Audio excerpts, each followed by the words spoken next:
Quiero presentarte en esta oportunidad, continuando con el curso de introducción a la Sagrada Escritura. Vamos a comenzar a tocar ya la tradición, que ese es el gran tema donde nosotros diferimos tanto con los protestantes como, por supuesto, con las tradiciones civiles. He colocado acá 3 imágenes para que entiendas de qué se trata. Tenemos allá a los apóstoles, es la primera fuente. Después nosotros tenemos acá la patrística. Y en el fondo, acá en esta parte superior, tenemos el misal romano, el canon del misal romano. Y que eso nos remonta a nosotros a lo que nosotros como iglesia llamamos la tradición. No es tanto, quizás como muchos en el lenguaje profano pensamos, que se trata solamente de cuestiones de costumbres, de bailes y de cosas folclóricas. Es muchísimo más que eso para nosotros en la iglesia y por supuesto en el judaísmo. ¿Cuáles son las preguntas que vamos a responder en esta oportunidad? Son 3 preguntas. ¿Qué es la tradición?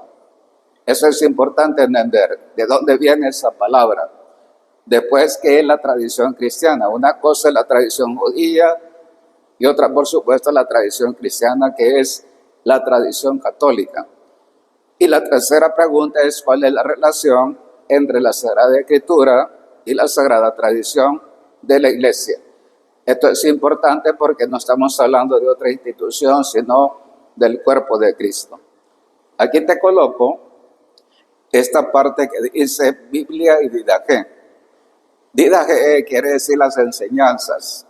Eso si tú quieres en la primera patrística, eso estamos hablando a finales del siglo I. Eso significa, es una especie de catecismo.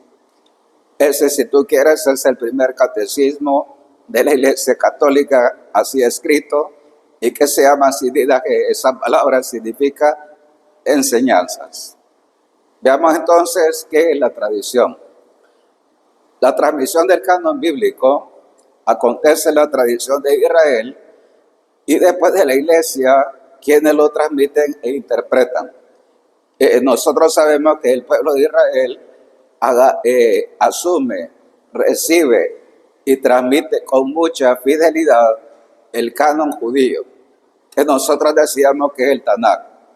Es más, hay que recordar, San Jerónimo en su momento, cuando él aprende hebreo, él sabe que la fuente segura es precisamente la tradición judía.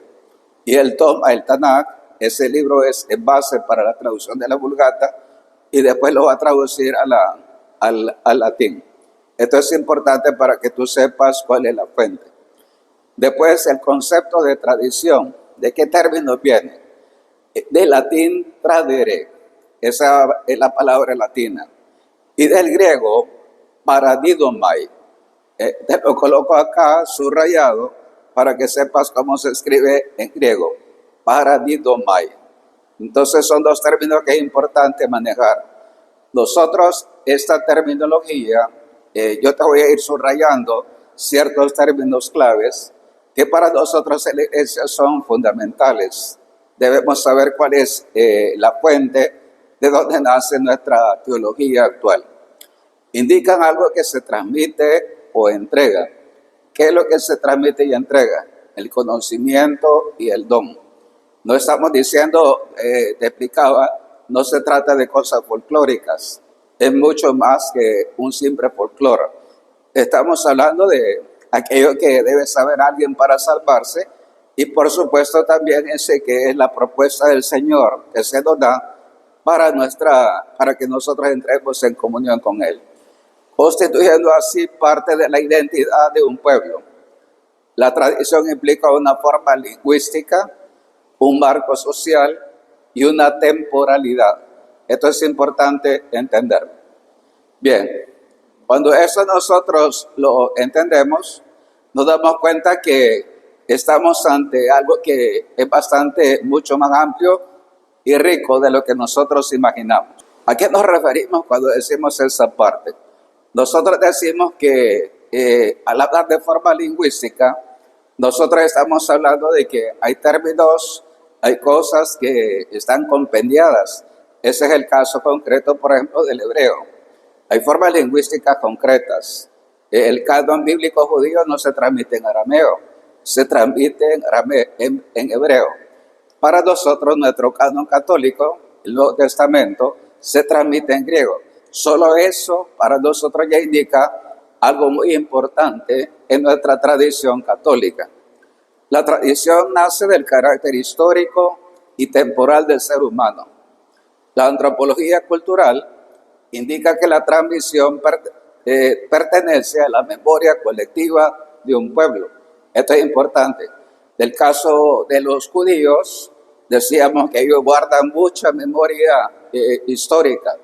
Ellos saben guardar esa parte y la transmiten y utilizan ciertas técnicas, mnemotécnicas, para no olvidarlo. Entonces esa transmisión implica comunión y comunidad. Eso es lo que los hace distintos a ellos como un pueblo elegido de los otros pueblos, siendo el sujeto de la tradición esa comunidad, el sujeto que no solamente implica una llamada, sino también una respuesta. Dios llama a ese pueblo y ese pueblo responde. De hecho, esa respuesta de fe es la que nosotros en su momento vamos a plasmar o vamos a encontrar escrito en su momento, que no solamente conserva, sino que actualiza lo recibido. Esto es importante. Para nosotros la liturgia, por ejemplo, ¿qué es? Es la actualización de un acontecimiento. Lo mismo pasa con la tradición. La tradición lo que hace es actualizar algo que un pueblo trae desde hace muchos años atrás, incluso siglos, desarrollando y acrecentando la tradición. Esto es hermoso. Cuando nosotros, por ejemplo, actualizamos hoy, por el ejemplo clásico, actualizamos la institución de la Eucaristía, nosotros sabemos que estamos en un contexto de la ceiba que necesita realmente enriquecerse.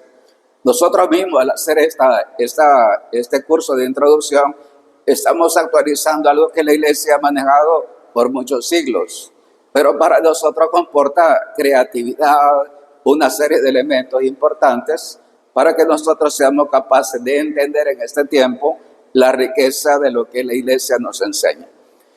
El acontecimiento sucedido se convierte, por tanto, en ciertas cosas bien concretas, en ritos, instituciones, costumbres, textos, sujetos encargados de transmitir. Esto que digo acá, lo subrayo, porque al hablar de ritos, ya estamos hablando de liturgia.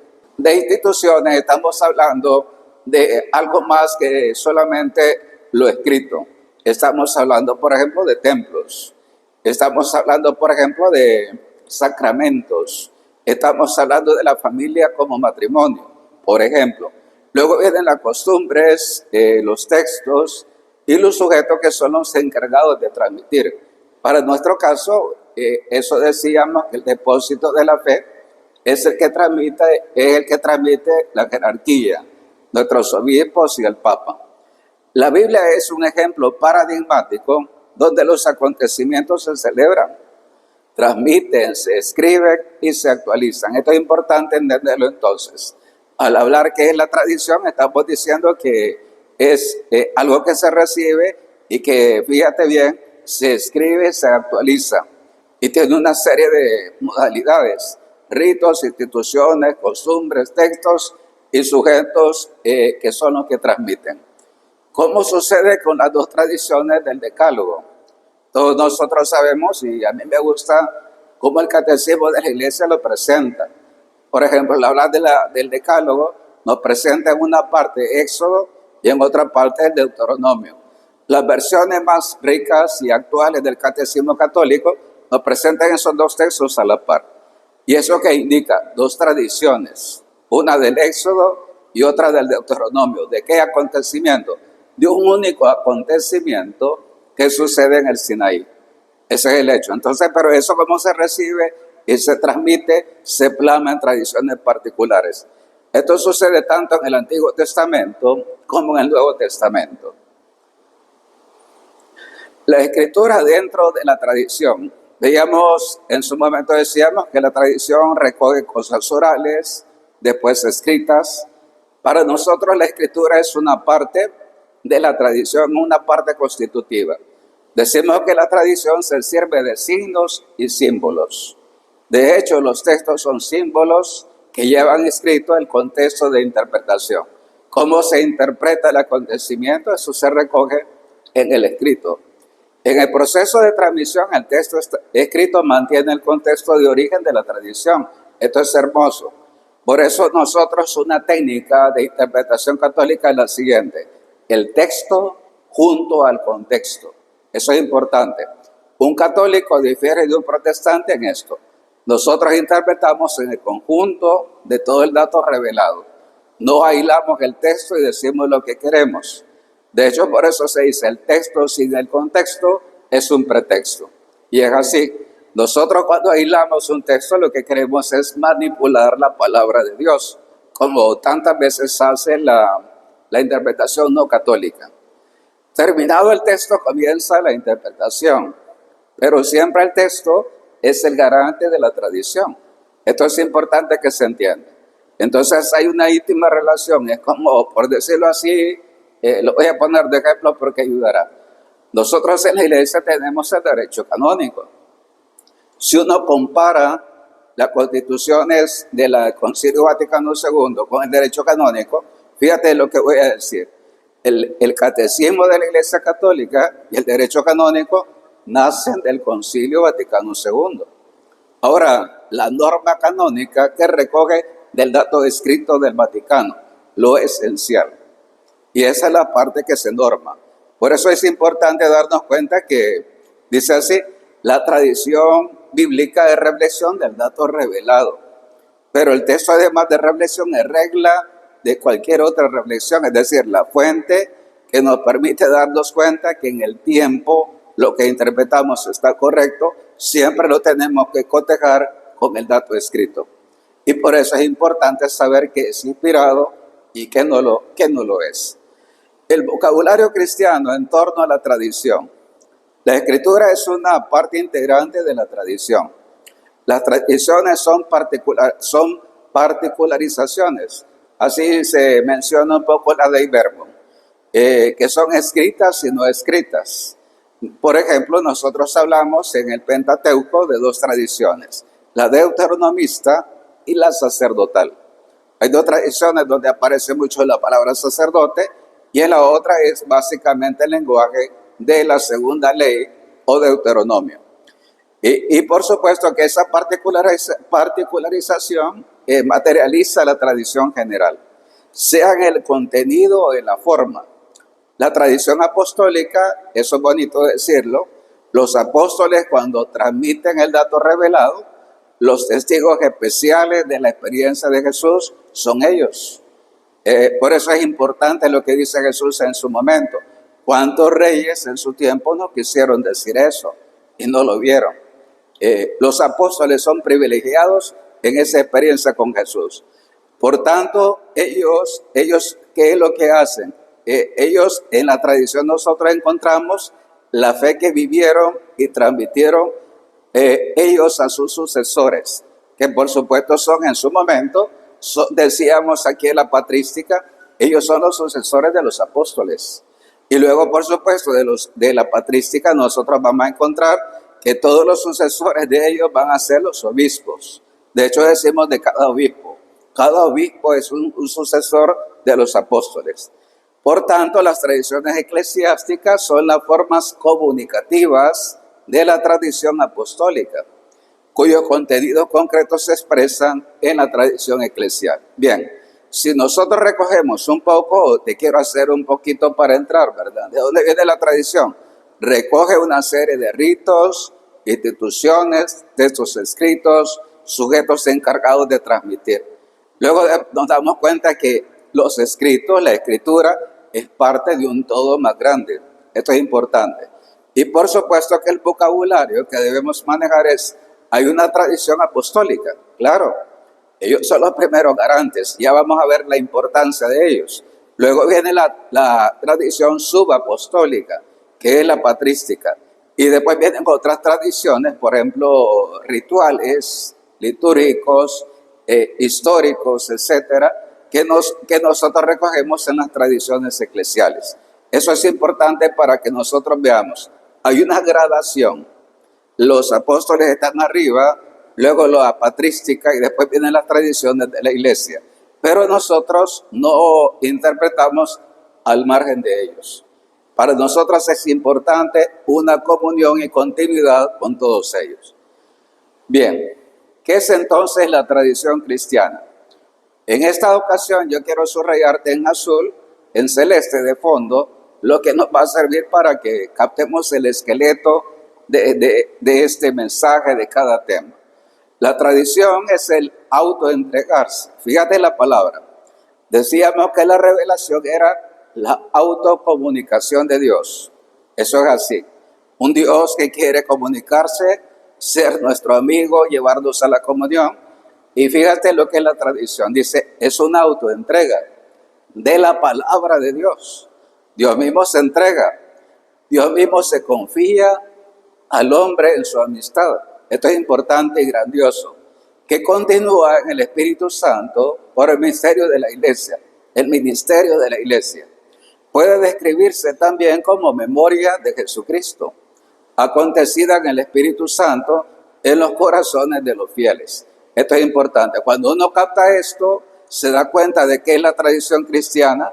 Estamos hablando que el gran tesoro que nosotros transmitimos es lo que el Papa Benedicto le llamaba así en su momento. Decía el acontecimiento de la persona de Jesucristo. Este es en el secreto. Él es el misterio.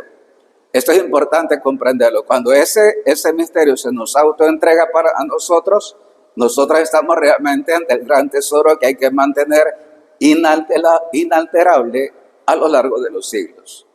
La iglesia es sujeto de la tradición, es decir, la que guía, la que conduce, la que es protagonista en la historia de transmitir esto. En cuanto a comunidad, exigida por el carácter lingüístico, en la tradición, decíamos así, para un judío, los garantes son, diríamos así, los sacerdotes, los escribas judíos. La iglesia también tiene sus garantes. Estos garantes, por supuesto, es la jerarquía eclesial. La iglesia es el lugar en el que se explica la relación entre revelación y tradición, entre escritura y tradición. Esto es bonito.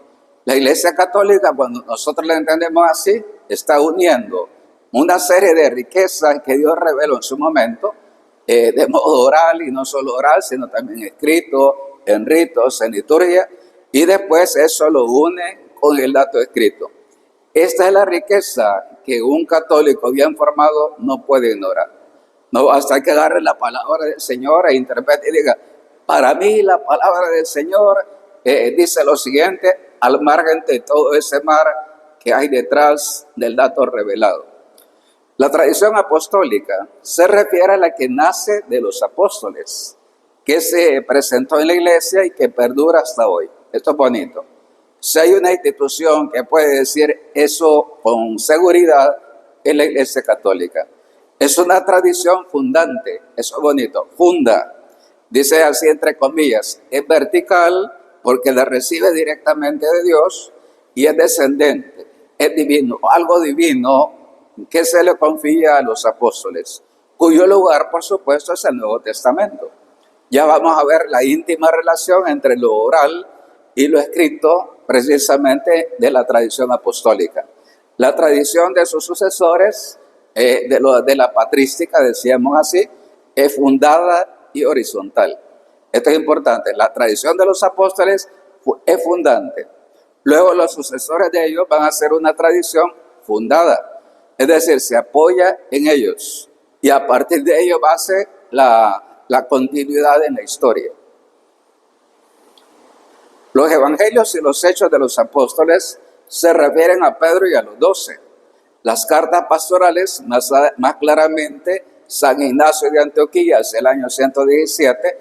Fíjate lo que estoy diciendo. Y al decir San Ignacio de Antioquía, eso es patrística. Estamos hablando de un santo padre, un obispo del Oriente católico. Dice, eso se refiere ya en la patrística de San Ignacio. Dice, decíamos, los hechos, los 4 evangelios canónicos hablan de los 12. Pero ya San Ignacio de Antioquía habla de obispos, presbíteros y diáconos. Al siglo segundo, al comienzo del siglo segundo, para los que han estudiado la teología sacramentaria, el orden sacerdotal, como nosotros lo conocemos, ya aparece datado en el año 117. En Clemente Romano vamos a encontrar hacia el año 95 la sucesión apostólica, es decir, los obispos continuadores de los apóstoles. Año 95, dice así la dignidad episcopal. A la proclamación del carisma, que es ese anuncio de la Pascua de Jesús, de Cristo, le sigue la respuesta de los fieles. Obviamente que, ¿cómo era la primera evangelización? Se anunciaba, se contaba el acontecimiento de la Pascua de Jesús, y aquellos que escuchaban, por ejemplo, a Pablo, a Áquila y a Prisca, ¿qué hacían? Decían, ¿cómo podemos escuchar más? Vamos a venir esta noche para escuchar. Y en la noche, Pablo empezaba a explicar los evangelios. Dice, ante esa respuesta, los apóstoles van a continuar, diríamos, ese proceso con lo que escucha a través de los sacramentos del bautismo y de la Eucaristía, como sucede con el relato más antiguo de la institución del cuerpo y la sangre del Señor en esta cita de Corintios 11, 23, 34. Seguidamente imparten una enseñanza de carácter moral y la comunidad responde con oraciones, confesiones de fe, himnos cristológicos que se recogerán luego en el Nuevo Testamento. Esta parte que estoy diciendo acá es anterior a los primeros escritos del Nuevo Testamento. Yo en su tiempo te decía, el primer escrito del Nuevo Testamento es la primera carta a los tesalonicenses. Eso es importante retener. Después vendrán los evangelios. El último evangelio escrito es el cuarto evangelio, ya a finales del siglo I. Pero si te fijas, ya desde el momento de Cristo, cuando se evangeliza el mundo judío y gentil, ya está esto. Ahí dice confesiones de fe, hay oraciones propiamente católicas, hay himnos cristológicos, que por ejemplo nosotros encontramos en la carta a los Filipenses, en el capítulo 2, que la liturgia, por ejemplo, de las vísperas recoge cada vez que nosotros recitamos ese himno. La comunidad apostólica se sirvió de las escrituras inspiradas. Eso lo dice San Pablo a Timoteo. Y de los escritos apostólicos. Ya eso es importante. Hay momentos donde los apóstoles transmiten algo. Es decir, al hablar de escrituras inspiradas estamos hablando del Tanakh. Esto es importante. Entonces, San Pablo, que es rabino, le dice a Timoteo, recuerda lo que hemos aprendido. Y le dice, recuerda a tu abuela Eloída, ¿verdad? Le dice, esa parte estamos hablando del Tanakh. Y después lo que los apóstoles en su momento van escribiendo. Ese es el caso, quizás el que mejor comienza a escribir es San Pablo. Y después San Pedro va a escribir y vamos a encontrar a Santiago y por supuesto y a Juan.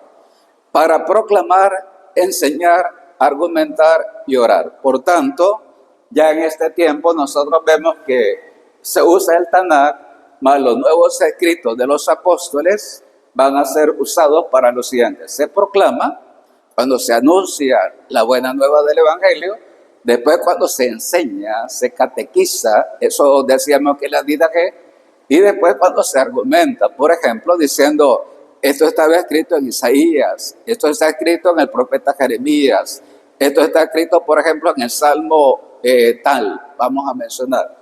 Ese modo es el modo de argumentar y probar que Jesús es el Mesías. Y por supuesto también para orar.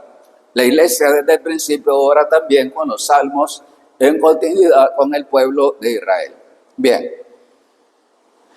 La sacra traditio se dice así arriba. Traditio es tradición. Fíjate cómo te lo pronuncio, no digo traditio, no. Esta pronunciación es latina de Italia. Esto es importante, en latín nace en Italia. Dice sacra traditio, la tradición viva de la iglesia. Esto es importante. La tradición cristiana incluye las escrituras inspiradas, tradiciones no escritas, la tradición apostólica y subapostólica. La Dei Verbum habla de la tradición viva. Esto es bonito. No es lo mismo algo que ha pasado que lo que la iglesia va comprendiendo en el tiempo. Lo más reciente para nosotros es el Vaticano II. Nosotros vemos como el Vaticano II, respecto al Concilio de Trento, da un gran paso, un paso teológico importante. ¿Qué es lo que nosotros vemos ahí? La tradición viva, como el Espíritu Santo sigue inspirando, sigue sosteniendo, sigue iluminando la comprensión del misterio de Cristo. Bien, que es partícipe de la vida de la iglesia, la fe, la enseñanza, la oración y el culto. Ahí citamos un poco la de Verbum número 8, cuya finalidad es que el pueblo de Dios viva santamente y crezca en su fe. ¿Para qué? ¿Por qué la iglesia hace todo esto? Vaya, ahora que tú estás recibiendo este curso de introducción, ¿qué vas captando? ¿Cómo la iglesia te ama? Esto es importante. ¿Cómo se expresa el amor? De este modo, es un camino muy bonito de fe, que te lleva ¿a quién? A la fuente del amor, que es Jesús. Y aquí dice algo bonito, dice, para que tú vivas santamente y crezcas en la fe. De hecho, así es. Cuando nosotros vamos logrando formarnos, nosotros vamos dándonos cuenta que nuestra vida tiene muchas sombras que hay que botar, hay que dejar de lado. Por ejemplo, ayer me decían, ¿cuánto nos vamos dando cuenta de nuestra ignorancia? Esas son sombras en nuestra vida. Dios no quiere en este tiempo un católico ignorante. Dios no quiere ahora en nuestro tiempo un católico que, manejándose en ciertas áreas civiles, no sepa dar razón de su fe con estos términos que son realmente actuales. Y que si usted se pone frente a cualquier científico, no se puede quedar callado. Tiene materia, elementos de juicio para saber sostener su fe. Sin embargo, fe se debe enfrentar la fe a situaciones nuevas posteriormente sobre la vida humana. Por ejemplo, piense por un momentito toda la fecundación in vitro. Eso es reciente. Estamos hablando después del Papa Juan Pablo II. Después a la Virgen María. Nosotros ya en el siglo IV y V ya empiezan los ataques primero contra Jesús. Las primeras herejías son cristológicas. Después vienen los ataques a la mariología. Entonces, cuando nosotros escuchamos esto, y a lo largo del tiempo vamos a venir escuchando cómo el espíritu del mal, que es el que divide, por eso diablo significa el que divide. ¿Cómo divide? Divide precisamente la fe, que es la base del edificio. Cuando nosotros se nos meten dudas, se nos intriga para que dudemos, lo que tenemos que hacer desde el Espíritu Santo, ¿qué es? No quedarnos con la hiel de la división, no, hay que preguntarnos. Voy a aclarar esto en la iglesia, voy a preguntarle a los que saben. Y eso, entonces, en lugar de que te haga efecto la duda, ¿qué vas a hacer? Vas a fortalecer tu fe. Bien, esto es constitutivo del dogma cristiano. El tema de la vida humana, que es sagrada, el dogma de la Virgen María, por ejemplo, la maternidad de la Virgen María, eso es constitutivo del dogma cristiano, que se desarrolla de modo homogéneo, nunca contradictorio. Por eso la iglesia habla del siguiente modo, dice, debe haber novedad en la continuidad. Nosotros no hacemos cosas nuevas que rompen totalmente con lo que ya hemos recibido desde siglos atrás. La fe, por tanto, poseída, vivida y mostrada por la jerarquía, se muestra en el sensu fidelium, el sentido de fe que tiene la ancianita más, sin formación académica ni nada, pero que sabe tener fe. Eso lo tenemos en cualquier parroquia, por muy sencilla que sea. La gente huele dónde está la verdad. A eso le llamamos sensum fidelium, el sentido de fe de los fieles, gracias a la presencia del Espíritu Santo en ellos, porque somos un solo cuerpo. La tradición subapostólica reposa sobre una única escritura, la proclamación del Evangelio por los sucesores de los apóstoles y la autoridad de la Iglesia como lugar de la acción del Espíritu Santo. Fíjate esta parte, ¿por qué es tan importante la patrística para nosotros? Decimos porque estos tres criterios son claves, son como, diría yo, como indicaciones que son difíciles donde tú no te puedas, para que el hombre no se pierda. Dice, una única escritura, una proclamación de los apóstoles y la autoridad de su jerarquía, porque el Papa es importante y los obispos por esta parte de acá. Ellos son los que nos van indicando el camino para acercarnos cada vez más a la comprensión del misterio católico. Bien, ahí hemos visto una segunda pregunta. Decíamos, ¿qué es la tradición cristiana? Si tú te fijas, hablamos de tradición apostólica, la tradición subapostólica, y después hablamos de las tradiciones eclesiales. Eso es importante, esa gradación. Ya eso para nosotros, ¿qué indica?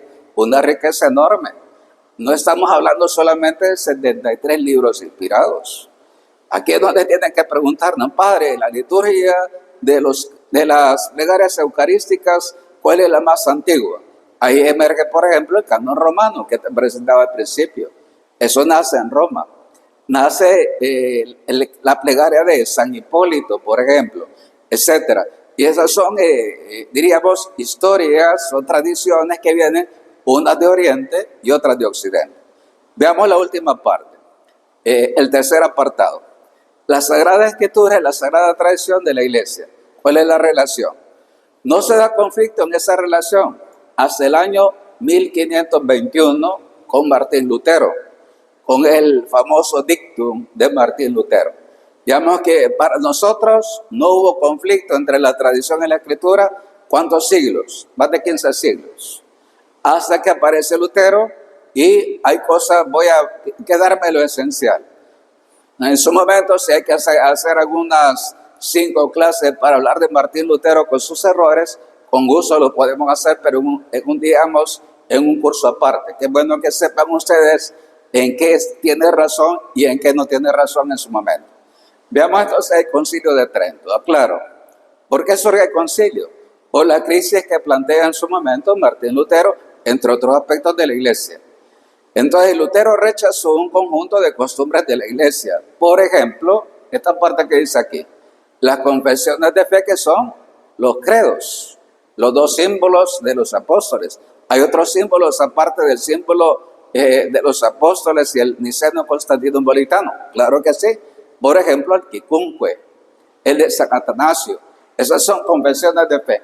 Y los catecismos. Ya te hablaba, por ejemplo, de la Didaqué. Después, en su momento, en Trento va a salir el Catecismo de Trento. Después del Vaticano II va a salir el Catecismo de la Iglesia Católica. Ahí estamos hablando del catecismo. Martín Lutero no estaba de acuerdo con ello. Ese es el punto que dice el dictum. Considerando las exteriores a la Biblia. Para él decía, es que eso es palabra humana sin conexión con el dato revelado.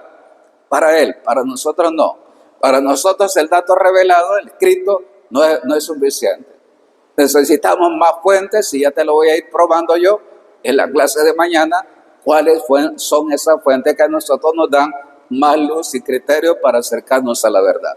Bien, por tanto, vemos que tanto las confesiones de fe en la actualidad y los catecismos están normados por la Escritura. Esto es bonito.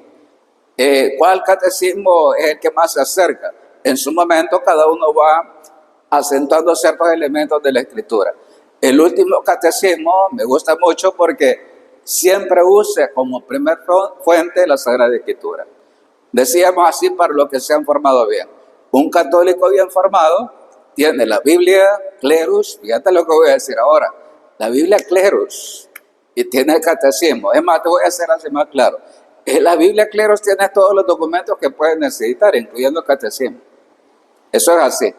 Tú, con esos datos en varios idiomas y el original, más los datos del magisterio y la tradición que lo tienen en la Clerus, tú tienes todas las armas para interpretar católicamente la palabra de Dios. Bien, y luego el elemento del Concilio Vaticano II. Gracias a la tradición viva y al aporte de la exégesis histórico-crítica, eso es un aporte muy bonito entre el siglo XIX y XX a nivel bíblico, se rescata el valor de la tradición y la escritura como su alma. El alma que le da vida a la tradición tiene fuerza el dato revelado. Hay 3 grandes principios de esa relación. El Espíritu Santo inspira la proclamación apostólica del Evangelio, escrita y no escrita. Esa tradición apostólica nace de la tradición y de la escritura íntimamente unidas. Esto es importante. El Espíritu Santo es el que inspira. La tradición y la escritura no se pueden separar, so pena de cercenar el dato revelado. Y en esa transmisión apostólica, la Sagrada Escritura es palabra de Dios consignada por inspiración divina. Y la sagrada tradición transmite íntegramente la palabra de Dios. El dato escrito consigna lo esencial. Ojo. Y después, ¿quién lo transmite de modo íntegro? Eso es la tradición. Es decir, hay un montón de elementos. Decíamos, la fe se celebra, la fe se vive. Esos elementos se añaden, se precisan, más allá del dato revelado, es la tradición propiamente viva de la iglesia, confiada a los sucesores de los apóstoles. Esto es lo que los apóstoles decíamos en su momento, es el depositum fidei. Este es el depósito de la fe. Mira, el encargo que le dan al obispo, no le dicen, me tiene que cuidar solo la catedral, me tiene que cuidar solo la administración, me tiene que cuidar bien el clero. Esa es la parte administrativa. La parte de fondo es este depositum fidei. Esto no se puede vender ni comprar. Y por eso es importante el papel episcopal. Bien, las relaciones de la Escritura con la tradición de la Iglesia. La Iglesia descubre que los libros inspirados son sedimentación apostólica. El sedimento, tú te fijas en los recipientes, ¿verdad? El sedimento es lo que está abajo. Entonces dice, escrito de la tradición apostólica. El sedimento escrito de la tradición apostólica. Es decir, la escritura leída en la tradición puede ser también leída como crítica de las tradiciones particulares. ¿Qué quiere decir eso? Vamos a ver si un catecismo está bien hecho, no solamente por los datos bíblicos, esto es el elemento, lo vamos a cotejar con todo. Cuando todo pega y todo tiene sentido y no hay contradicción, eso se llama nihil obstat. Es lo que los obispos dicen, nada obsta para que demos la aprobación a esto que se ha escrito. Por ejemplo, de los teólogos, por ejemplo, las tesis doctorales que se hacen en la iglesia. Ese es el gran papel normativo y, digamos, la crítica y la acribia teológica que juega el papel, la jerarquía con sus especialistas. Bien, la iglesia conoce el canon íntegro de los libros sagrados, leyéndolos desde la tradición. La escritura se hace viva en la tradición. Oye estas palabras porque son muy bonitas. La tradición hace actual la escritura. Es bonito, es una íntima relación, ¿verdad? Dice, la escritura se hace viva en la tradición. La tradición hace actual la escritura. Qué bonito es. Él se enriquece. La interpreta y hace eficaz. Tradición y escritura, por tanto, son como un espejo, donde la iglesia contempla a Dios con nitidez. Esto es bonito. A medida que nos vamos acercando más y más y más, vamos amando más al ser que conocemos con mayúscula que es Dios, porque lo vamos conociendo mejor. ¿Cuáles son los corolarios que sacamos de esta última parte? Para nosotros, la tradición tiene una función constitutiva, no solo interpretativa como los protestantes. Fíjate lo que digo, es algo constitutivo. No somos realmente hijos de Dios sin esa íntima fusión. El principio de la sola escritura protestante no es suficiente para definir los dogmas de la iglesia, definitivamente no. Especialmente en lo que diferimos. ¿Por qué diferimos? Porque ellos no tienen esa riqueza que tiene la iglesia. Bueno, ellos nacen en 1500 y algo, después de 16 siglos, por Dios. Y nosotros tenemos 16 siglos antes, más la tradición judía precedente, el judaísmo. La iglesia tiene por lo menos sus 25 siglos antes del protestantismo. Eso es lo que se carga alguien que en su momento le parecía que la única genialidad era tomar como base nada más normativa solo la palabra escrita. Bien, los escritos apostólicos recogen sustancialmente una tradición apostólica anterior a los escritos. Esto es lo que Martín Lutero cercena, ese depositum fidei que reciben los obispos. Él no era obispo, esto es importante. Él era alguien que le gustaba la escritura, era listo, pero al final patinó. Y ese error de él lo transmitió a todo Occidente, con todo lo que comporta de errores a nivel de fe. Bien, aquí colocó al margen un texto de la Didache. Ahí aparece en griego, ¿no? Pues esto sí, en su momento lo vamos a enderezar. Ahí aparece la Didache, eso es patrística del primer siglo. Bien, vamos a intentar entonces responder a las preguntas que hemos hecho al principio. Vamos a ver, ¿qué es la tradición? Vamos a ver qué hemos captado, que sí, que no. Vamos a escuchar a más de uno de los que están acá. Veamos. Bueno, entendí ahorita que la tradición pues se basa primero en signos y símbolos, pero iniciando, cuando usted inició la presentación, padre, usted dijo que era como el canon del misal romano, era lo que era la tradición. ¿Qué es la tradición? ¿Tiene el dato usted? Algo que se transmite. Pues, la tradición es algo que se viene transmitiendo. Yo les decía así para que usted vaya afinando. ¿De qué palabra griega y latín viene tradición? Esto es importantísimo. Cuando uno va, fíjese, cuando usted argumenta a nivel teológico, eso es bonito porque uno tiene fundamento. Eso es lo que un católico debe saber argumentar cuando tiene ciencia teológica. Dice, viene dos palabras, latín tradere y el griego. ¿Cuál era el griego? Dice acá, eso te llevará su tiempo. Paradidomai. Paradidomai. Eso es importante, de esos términos. Y luego era lo otro, se transmite que solamente algo escrito o algo más. Todo. ¿Qué es ese todo? Todos son los ritos, las tradiciones, las costumbres, todo lo que ha vivido el pueblo a lo largo de muchos siglos. Y entra el escrito también, el texto, ¿verdad? Que para los protestantes, por ejemplo, solamente es el texto. Vaya, ese es un primer elemento. Vamos a la siguiente pregunta. ¿Qué es la tradición cristiana? Vaya, sin ver para que sea más. El que tenga la respuesta entra y si no, pues vamos a ver. La entrega de Dios al pueblo.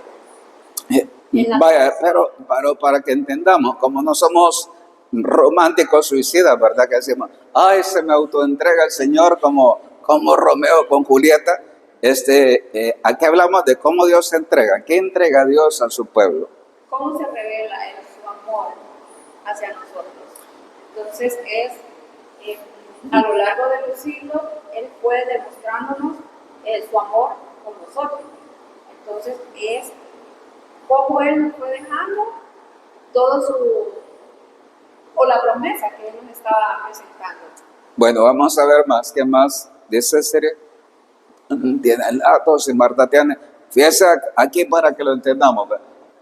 Decíamos, la iglesia es sujeto de la tradición. Decíamos en su momento, hay una tradición apostólica, hay una subapostólica de la patrística y después vienen las traducciones eclesiales. Ya decíamos que a la hora de eso hablamos de un combo de cosas, ritos, instituciones, textos, etc. Ese conjunto de cosas. La tradición cristiana asume lo bueno del judaísmo y lo va a ampliar, lo va a llevar a la plenitud. Mañana vamos a darnos cuenta cómo es que la iglesia interpreta y se da cuenta que está inspirado y que no. ¿Dónde está la presencia del Espíritu Santo? Y no, eso es muy bonito en la iglesia. Y finalmente, ¿cuál es la relación entre Sagrada Escritura y tradición? ¿Qué relación hay? ¿Quién contesta? Bueno, entendí brevemente que la tradición es lo que le da vida a la Sagrada Escritura, ¿verdad? Es lo que le hace la actualidad, ¿verdad? De ser, o sea, no iba a haber sin la Sagrada Escritura, no iba a poder ser sin la tradición, se necesita, ¿verdad? Para poder llevarse a realizarse. ¿Qué es anterior? ¿Qué es anterior, la tradición o la Sagrada Escritura? La tradición. Bien, son como dos elementos complementarios donde nosotros cotejamos la autenticidad del dato revelado. ¿Qué es revelación y qué no? Muy bien, vamos a fijarnos entonces en esas respuestas. Yo los invito para que volviendo al origen, dándonos cuenta de qué planteamos, ahora entenderá mejor. Eso es ya tradición litúrgica. Esta es la tradición subapostólica. Esa es tradición apostólica. Ahora usted entenderá, ya ve, después de la clase usted se ubica y dice, ella es la primera fuente, decíamos es fundante, esta es fundada. Aquello es vertical, esto es horizontal. Ya es donde nosotros comenzamos a transmitir lo que hemos recibido. Y esto es parte de esa recepción, de lo que ellos nos transmitieron, por ejemplo, cómo se celebra la misa. cómo se confiesa, cómo se da la unción de enfermos. Eso que nosotros ahora normamos en los rituales litúrgicos es lo que hemos recibido de ellos. Y eso es lo que ellos en su momento no pueden cambiar ni alterar. Y lo que los señores obispos están llamados a garantizar en el transcurso del tiempo. Bien, entonces te invito para que mañana nos sintonices. Mañana vamos a entrar de la parte, decíamos ayer, de la Escritura Sagrada, vamos a entrar a lo sagrado. ¿Por qué sagrado? Vamos a ver que eso está íntimamente vinculado a la inspiración divina. Te invito para que mañana nos sintonices nuevamente.